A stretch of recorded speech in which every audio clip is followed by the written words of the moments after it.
किसान भाइयों, गेहूं की बुआई का सीजन आ चुका है और हर किसान अपने खेत में गेहूं का बीज बोने वाला है, गेहूं बोने वाला है। जहां तक बहुत से किसानों ने अभी बीज ला के रख लिया होगा, या बहुत से किसान जो है उनके पास पिछला जो बीज था, जो बीज के लिए उन्होंने बचा के रखा था, तो उस बीज को वो बोने वाले हैं। अधिकतर किसानों को मैंने देखा है कि गेहूं के बीज को वो डायरेक्टली बो देते हैं। डायरेक्टली कैसे? जैसे डीएपी डीएपी हो गया, उसके साथ पोटास हो गया और उसमें गेहूं हो गया, और इसको मिक्स करके जो है डायरेक्ट ही गेहूं की बुआई वो कर देता है, जो कि पूरी तरीके से गलत है। और इससे आपको उत्पादन कम ही देखने को मिलेगा। आपने कभी सोचा है कि आपको गेहूं के आप बहुत मेहनत करते हो, फिर भी आपको गेहूं का उत्पादन कम देखने को क्यों मिलता है? कारण है कि आपको एक सही तरीके से बुआई करते नहीं बनता, और आप यदि सही तरीके से बुआई करते हो तो आपको 2 गुना उत्पादन देखने को मिलेगा, बम्पर उत्पादन देखने को मिलेगा। कुछ ऐसी चीज़ें जो गेहूं की बुआई के पहले यदि आप करते हो तो आपको उत्पादन ज़्यादा देखने को मिलेगा, जो कि मैं इस वीडियो में बताने वाला हूँ पूरे स्टेप बाय स्टेप से, कि गेहूं की बुआई करने का सही तरीका क्या है, डीएपी कौन सी डालना चाहिए, कितनी मात्रा में डालनी चाहिए, पौधे से पौधे का डिस्टेंस कितना होना चाहिए, क्या चीज़ गेहूं की बुआई में रखता है, सारा कुछ मैं आपको इस वीडियो में बताने वाला हूं। तो वीडियो में एंड तक बने रहे यदि आप अच्छा उत्पादन लेना चाहते हो for 2025 में। तो वीडियो में एंड तक जरूर बने रहना। यदि आप वीडियो को स्किप करके देखते हो तो इसमें आपका ही नुकसान है, मेरा नहीं है। मेरा काम है नॉलेज देने का और आपको एक बेस्ट उत्पादन, अच्छा उत्पादन निकालने का। वीडियो में आगे बढ़ने से पहले जिसने भी इस चैनल को सब्सक्राइब नहीं किया तो चैनल को सब्सक्राइब कर ले। नया चैनल हमारा इस चैनल में हर फसल की अपडेट आपको मिलेगी, सही जानकारी मिलेगी, ताकि आप अपनी फसल को अच्छे तरीके से मैनेजमेंट कर सको और अच्छा उत्पादन ले सको। चलिए हम आपको स्टेप बाय स्टेप बताते हैं कि गेहूं की बुआई करने से पहले आपको क्या करना चाहिए और सही तरीका क्या है गेहूं की बुआई करने से पहले। नंबर 1, किसान भाइयों, आपने पिछली फसल जो भी लगाई होगी, धान लगाई होगी, मक्का लगाई होगी, उस फसल को आपको जलाना नहीं है। जलाने से क्या होता है, आपकी मिट्टी के कार्बनिक पदार्थ जो है नष्ट होते हैं और कार्बनिक पदार्थ जो है कम होते हैं। इससे क्या आपको नाइट्रोजन, फास्फोरस और पोटास, सल्फर, मैग्नीशियम, ऐसे बहुत से कार्बनिक पदार्थ हमारी मिट्टी में होते हैं और जलाने से ये जो है कम होते हैं। साथ ही मित्र कीट जो है हमारे, वो भी कम होते जाते हैं, वो पूरा नष्ट हो जाते हैं। तो और इससे हमारे मिट्टी के पोषक तत्व में कमी आ जाती है और हमें उत्पादन आगे चल के कम देखने को मिलता है। तो हो सके तो अपनी जो पिछली जो फसल लगाई है, जो भी है, उसको ना जलाए, हो सके तो उससे मिट्टी में ही मिक्स करने की कोशिश करें। पराली वगैरह जलाए ना। मिट्टी में यदि आप मिक्स करते हो तो आपका वो जो है एक खाद के रूप में परिवर्तित हो जाएगा, और जो खाद के रूप में परिवर्तित होगा तो आपको एक बेस्ट उत्पादन देखने को मिलेगा। उसमें भरपूर मात्रा में सारे पोषक तत्व रहेंगे और आपको उत्पादन भी बढ़िया देखने को मिलेगा। नंबर 2, खेत की व्यवस्था। अब आपको मल्टीप्लावर नाम के एक यंत्र, कृषि यंत्र है, उससे आपको गहरी जुताई करना है। जो मल्टीप्लावर करके आता है उससे गहरी जुताई करना है। गहरी जुताई करोगे तो क्या होगा, मिट्टी आपकी उलट पुलट होगी। जब मिट्टी आपकी उलट पुलट होगी तो आपके दुश्मन कीट जो है वो मिट्टी से बाहर आ जाएंगे। उलट पुलट मिट्टी से बाहर आए, खरपतवार जो थे पहले के, जितने भी अवशेष बचे थे, वो भी पलट गए। अब धूप की तेज किरणें, प्रकाश जो पड़ेगा, उससे आपके जो भी खरपतवार है वो गल जाएंगे और दुश्मन कीट जो है वो भी तेज धूप से वहीं नष्ट हो जाएंगे। जिससे क्या रहेगा, आपको आगे चल के खरपतवार जो है, खरपतवार वाली प्रॉब्लम कम देखने को मिलेंगे। कम खरपतवार आपको अपने खेत में देखने को मिलेंगे। साथ ही आपको दुश्मन कीट जो है वो भी आपको कम देखने को मिलेंगे। तो आप गहरी जुताई जरूर करें। यदि आप देखो बार बार यदि आप गहरी जुताई नहीं कर सक रहे हो तो आप 3 साल में या 2 साल में एक बार गहरी जुताई करें। गहरी जुताई करने से जो गहरी जुताई होती है तो आपको जो आप सिंचाई वगैरह करते हो तो पानी आपका नीचे तक जाता है और अवशोषित कर पौधों तक पहुंचाता, मतलब पानी बराबर मात्रा में जड़ से पौधे तक जाता है। तो गहरी जुताई जरूर करें। मल्टीप्लावर जो कृषि यंत्र आता है उससे समझो आप। बाकी समझो, आप बखर से जुताई करें, अपने खेत की बखरौनी करें, तो बखरौनी होगी तो मिट्टी उलट पुलट होगी, सीधी सी बात है। और मिट्टी उलट पुलट होगी, दुश्मन कीट बाहर आ जाएंगे, पलट जाएंगे, खरपतवार पलट जाएगा, और जो प्रकाश की तेज किरणें, जो धूप आपके उस मिट्टी में लगेगा तो उससे दुश्मन कीट भी मर जाएंगे, साथ ही खरपतवार भी वही नष्ट हो जाएगा। तो लेकिन आपको एक चीज़ का ध्यान जरूर देना है कि बुआई से 10 से 15 दिन पहले आपका ये काम हो जाना चाहिए, यानी बखरोनी हो जाना चाहिए। ताकि देखो, बुआई की यदि 15 दिन पहले यदि आपकी बखरोनी हो जाएगी तो धूप की जो किरण पड़ेगी, धूप जो लगेगी, तो तेज धूप पड़ेगी तो खाली रहता है कितना, 10 से 15 दिन खाली रहेगा। 15 दिन तक यदि तेज धूप पड़ रही है तो आप सोचो कि जो दुश्मन कीट है पलटे थे, और तो वो पूरी तरीके से नष्ट हो जाएंगे, जिससे आपको आगे चलकर रोगों जो लगते हैं वो आपको कम देखने को मिलेंगे। तो इसलिए 15 दिन पहले ही बखरोनी कर ले। अब उसके बाद मिट्टी को आपको अच्छा भुरभुरा बनाना है, उसके लिए रोटोवेटर के माध्यम से अपनी मिट्टी को भुरभुरा, रोटोवेटर चला जिससे मिट्टी भुरभुरी होगी। जितनी अच्छी मिट्टी आपकी भुरभुरी होगी, और जब आप बीज बोओगे, बीज का अंकुरण अच्छे से ग्रोथ होगा, तेजी से ग्रोथ होगा, और बुआई करने में भी आपको बहुत अच्छे से आसानी होगी, क्योंकि भुरभुरा होना बहुत ज़्यादा ज़रूरी है। तो दूसरे नंबर में आपको अपने खेत की जो भी व्यवस्था है वो करनी है। नंबर 3 पर आपको बेस्ट वैरायटी का आपको चयन करना है। अब देखो, वैरायटी दो प्रकार से, दो तरीके में मैं वैरायटी जो डिवाइड करता हूँ। पहली है, आप मार्केट में कृषि केंद्र से जो वैरायटी खरीद के लाते हो, उस वैरायटी को आप लगाते हो, तो उस वैरायटी को आप लगाए। पहली चीज भाई, मेरे थिंकिंग से आपको सजेस्ट करूंगा, मार्केट में जो मिलती है कृषि केंद्र में, वो वैरायटी आपको लगाना चाहिए। मार्केट से जो मिलता है, गेहूं मिलता है, उस वैरायटी को लगाओ, क्योंकि वो रिसर्च रहती है और उत्पादन भी काफी हद तक बहुत अच्छा देती है। तो मेरे हिसाब से आप वैरायटी को खरीद कर लाए और आपको लगाना है।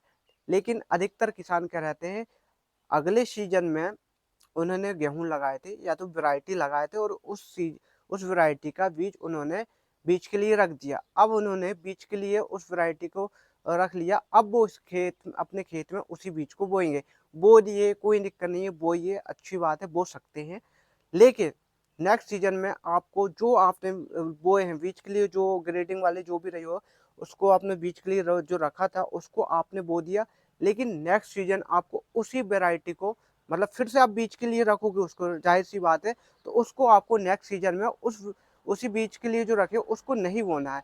यदि आप उसी को बोओगे, उसी को रखोगे और उसी को बोओगे, तो उत्पादन काफ़ी कम देखने को मिलेगा, क्योंकि वो उतना एवरेज नहीं देती है। इसलिए इस चीज़ को ध्यान रखें। अधिकतर किसान क्या है, मतलब हमने पहले बोए थे, फिर उसको बीज के लिए रख लिए, फिर उसको बीज के लिए रख ले, फिर उसको बो दिए, फिर बीज के, ऐसा नहीं करना है। यदि आप चाहते हो कि आप बीज के लिए रखें, तो आप किसी भी एक वैरायटी आप अपने एक आध एकड़ में आप लगा लो, 40 से 50 केजी, 60 केजी, जितना भी है, एक एकड़ में लगा लो, ठीक है। जो बेस्ट वैरायटी जो भी आपको मार्केट में, जो भी कृषि केंद्र में जो भी मिलती हो, एक वैरायटी अच्छी से लगा लो, एक एकड़ में लगा लो। फिर उस वैरायटी को आप बीज के लिए रख लो। अब उसके लिए आप उसको आप बीज के लिए रख लोगे, फिर नेक्स्ट सीजन उसी बीज को आप फिर से बो सकते हो, और एक एकड़ में फिर से आप एक एकड़ में एक बोरी आप लगा लो, 40 से 50 केजी, ऐसे करके हम हर साल आप बीज के लिए रख सकते हो, और वो आपको काफी हद तक अच्छा उत्पादन देगी। लेकिन आप जो करते हो ना, कि पहले हमने बीज के लिए रखा, फिर उसको बो दिया, फिर हमारे खेत से जो निकला फिर उसको बीज के लिए रख लिए, तो इससे उत्पादन आपको काफी काफी कम देखने को मिलेगा। इसका आपको विशेष विशेष ध्यान देना है। यदि आप मार्केट से कृषि केंद्र से गेहूं का बीज खरीद के बोना चाहते हो और अच्छा उत्पादन लेना चाहते हो, तो मैं आपको कुछ अच्छी वैरायटी है उसके बारे में बता देता हूँ। नंबर 1 पर है DBW 330 देहात कंपनी की, जो कि है DBW 303 के बारे में हम डिटेल्स में थोड़ा सा समझेंगे। इसे भारतीय कृषि अनुसंधान परिषद ICAR IIWBR द्वारा विकसित किया गया था। इसे करनाल द्वारा विकसित किया गया था। और यह करण वैष्णो भी ये गेहूँ है, जो कि देहात कंपनी की भी आपको मिल जाएगी। देहात कंपनी इसको सेल करती है। देहात कंपनी 303 DBW 303, इसकी हम डिटेल में बात करेंगे। इसमें खासियत है क्या, DBW 303 देहात कंपनी की ये जो गेहूँ है, परिपक्व बुआई के लिए 105 से 110 दिन की ये फसल है। कम समय में अधिक उत्पादन, भूरे रंग के रतुआ और पत्ती के धब्बे के प्रति सहनशील, ब्राउन रस्ट के प्रति प्रतिरोधी, मजबूत टिलर, लचीलापन से सहनशील, मजबूत कल्ले और जल जमाव के प्रति सहनशील, और जल्दी और देर से बुआई दोनों के लिए उपयुक्त, यानी पिछेती और अगेती के लिए भी एक गेहूँ उचित है।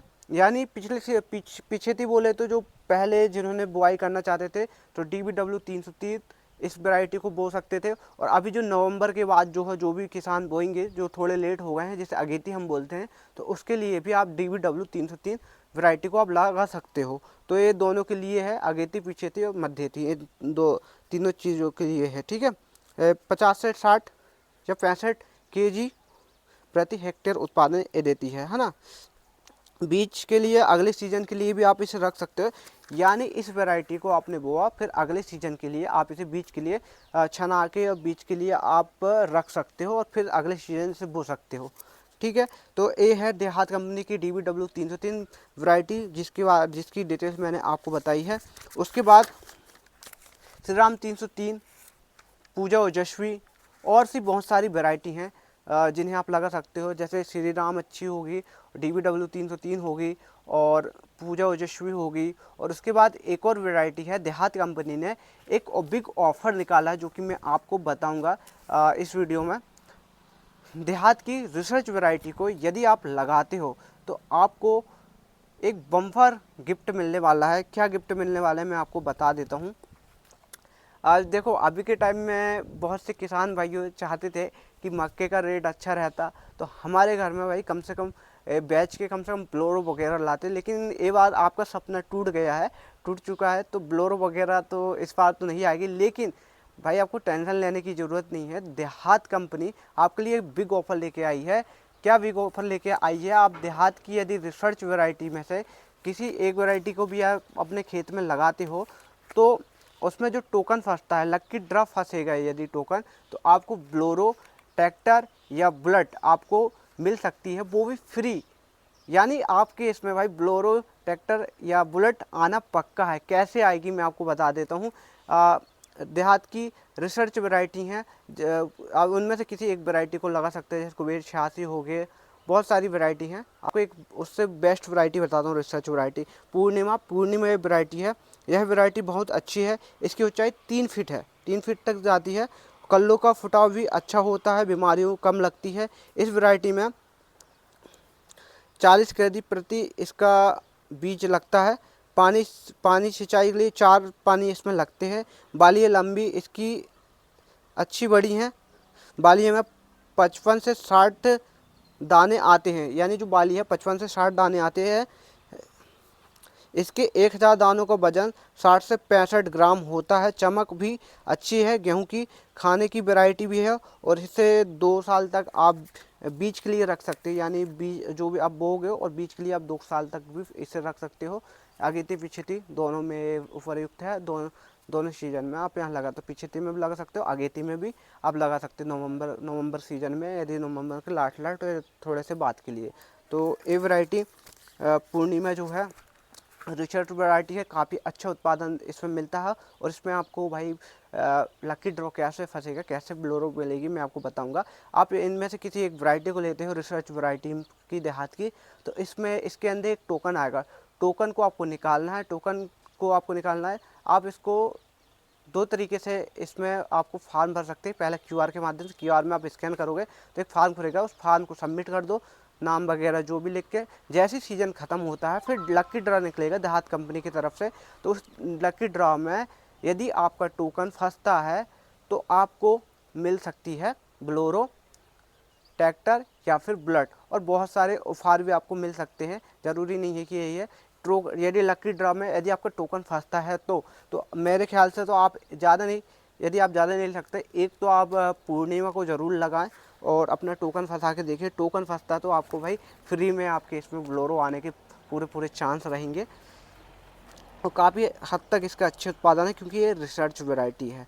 तो और भी वैरायटी हैं, आप किसी भी आप अच्छी वैरायटी का आप चयन कर सकते हो और वैरायटी चयन करें। अब वैरायटी को आपको अपने खेत में आपको बुआई करना है, ठीक है। उससे पहले भी आपको एक ज़रूरी काम करना है। क्या ज़रूरी काम करना है? जैसे किसान भाई हैं, क्या करते हैं, गेहूं का बीज ला लिया या गेहूं के बीज को रख लिया, अब वो क्या करते हैं, डायरेक्टली अपने गेहूं के बीज को बुआई कर देते हैं। जैसे DAP के साथ मिलाया और डायरेक्टली अपने खेत में बुआई कर दिया, जो कि पूरी तरीके से गलत है। क्या आपने सोचा है डायरेक्टली बुआई करने से आपको क्या क्या नुकसान झेलना पड़ेगा, किन समस्याओं का सामना आपको करना पड़ेगा?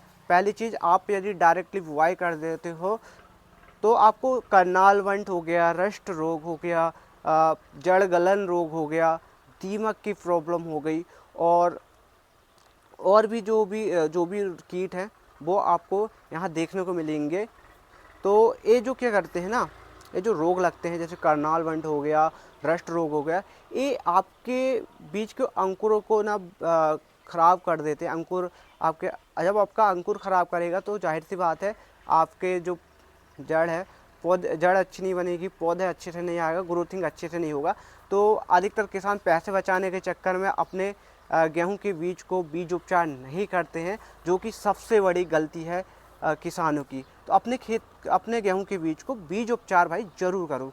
पैसा देखो, यदि आपको भाई अच्छा उत्पादन मिल रहा है तो आप पैसे के क्यों घबराते हो? आप सोचते हो कम बजट में भाई सब कुछ हो जाए। अब मुझसे आपसे एक चीज़ पूछूंगा, यदि आप थोड़े से बीमार हो गए, यदि आप अपने बिना इलाज करे आप अपने काम वगैरह कर पाओगे? नहीं कर पाओगे ना। ऐसे ही पौधा भी भाई, आपका जो भी बीज है, पौधा है, एक बच्चे की तरह है, उसकी आपको देखभाल आपको करना है, इसलिए आपको बीज उपचार करना है। बीज उपचार करने से क्या होता है, पूरे डिटेल में समझो बीज उपचार करने से क्या होता है। बीज उपचार करने से आपका जो आप इसको डालते हो, आप उसको मिक्स करें, उससे क्या रहता है, बीज उपचार डाला तो आपके गेहूं में कवच चढ़ जाता है, यानी वो बीज उपचार बॉडीगार्ड का काम करता है।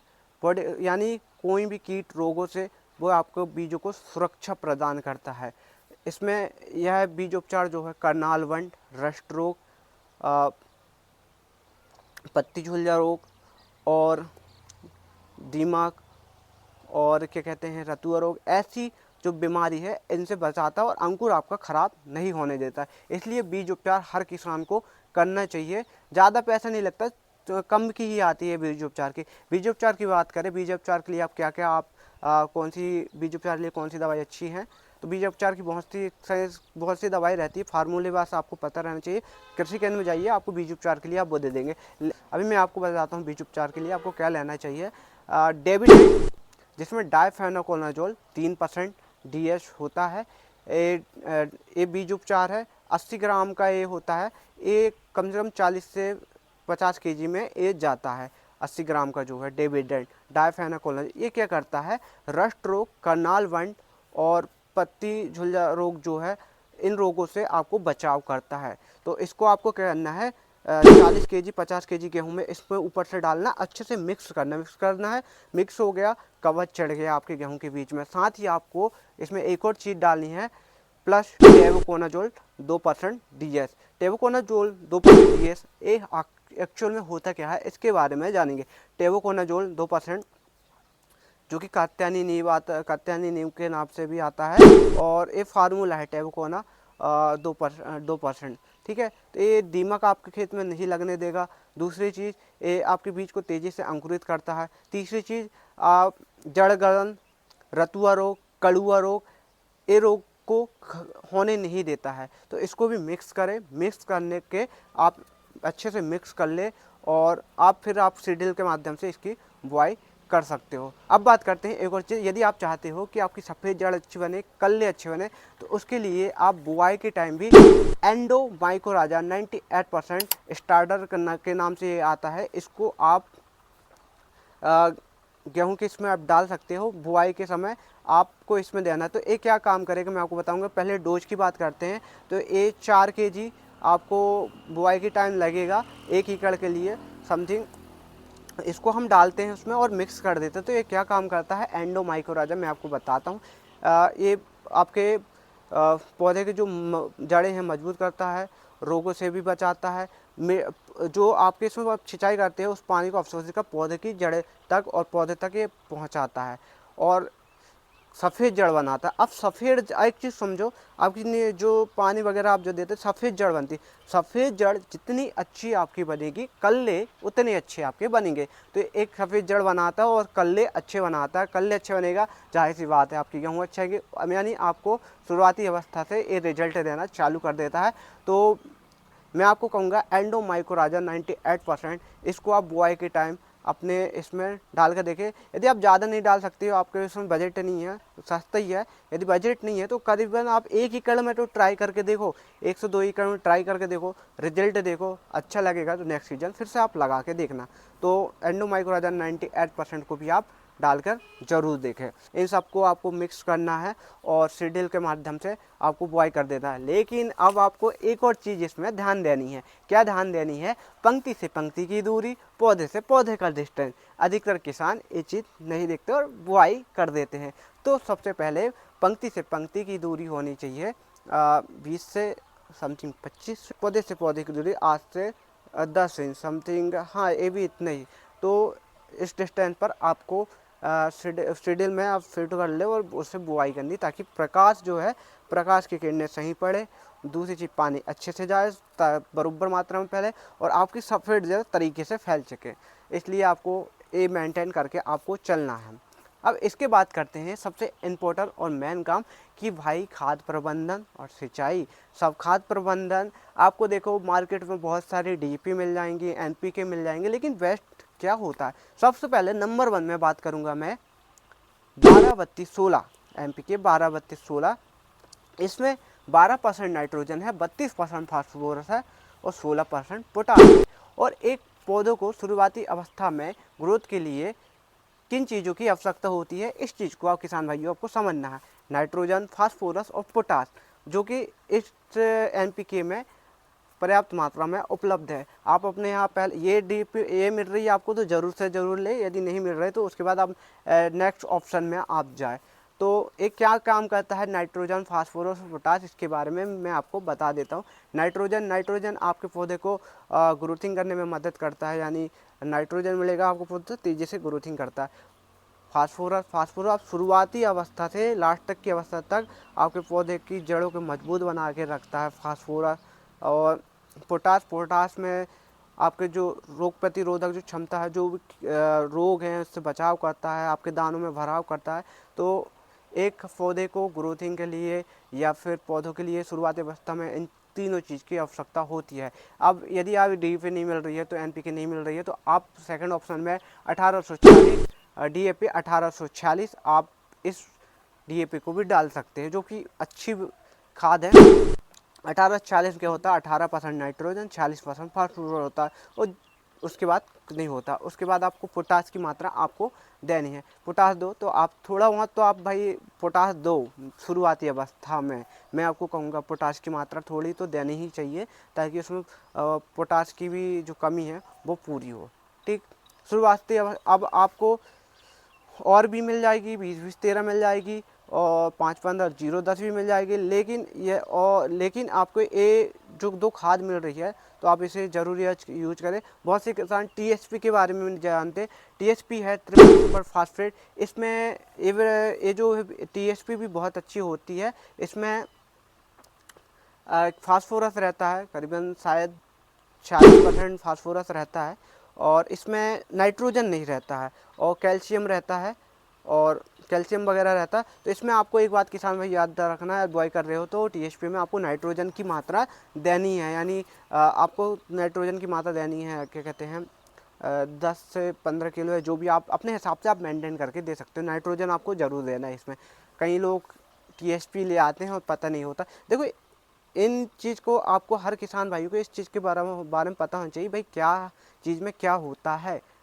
ठीक, अब आपको क्या करना है, अब पहले मैंने आपको वो दिया 12-32-16 मिल रही तो भाई ले लो, या 1840 मिल रहा ले ली। उसके बाद ए टी मिल रही तो आप ले सकते हो। इसके बाद यदि ये अवेलेबल नहीं हो पाती तब आप दूसरी डीएपी में जाए या एमपीके में जाए, जो कि बात की। लेकिन ये अभी रिजल्ट वाली जो बता रहा हूँ, तो इन खादों को मैं से किसी को ले सकते हो। अब भाई अब क्या करते हैं, आप गेहूं में हम बीज उपचार कर लिया, सब कर लिया और डीएपी के साथ आपको मिलाना है।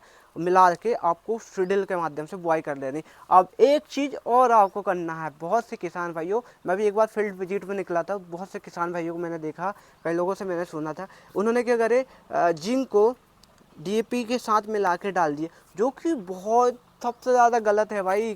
क्या करते हो आप?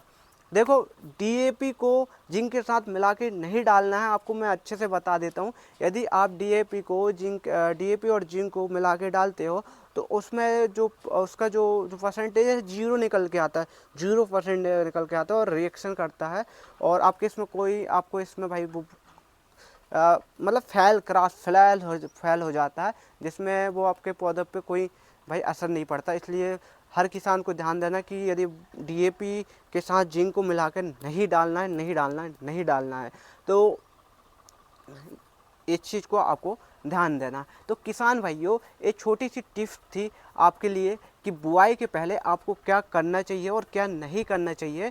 यदि आपको ये वीडियो पसंद आता है तो भाई वीडियो को लाइक कर दो, चैनल को सब्सक्राइब कर दो, कमेंट में बताओ नेक्स्ट वीडियो आपको किस टॉपिक में चाहिए। और किसान भाइयों, ये हमारा नया चैनल है तो इसमें अच्छे से सपोर्ट करें, सब्सक्राइब करके रखें, अपने फ्रेंड के साथ ये वीडियो शेयर करें और हो सके तो उनसे भी सब्सक्राइब जरूर करवाएं, वीडियो ज़रूर दिखवाएं उनसे। और हर किसान भाइयों के लिए ये वीडियो है।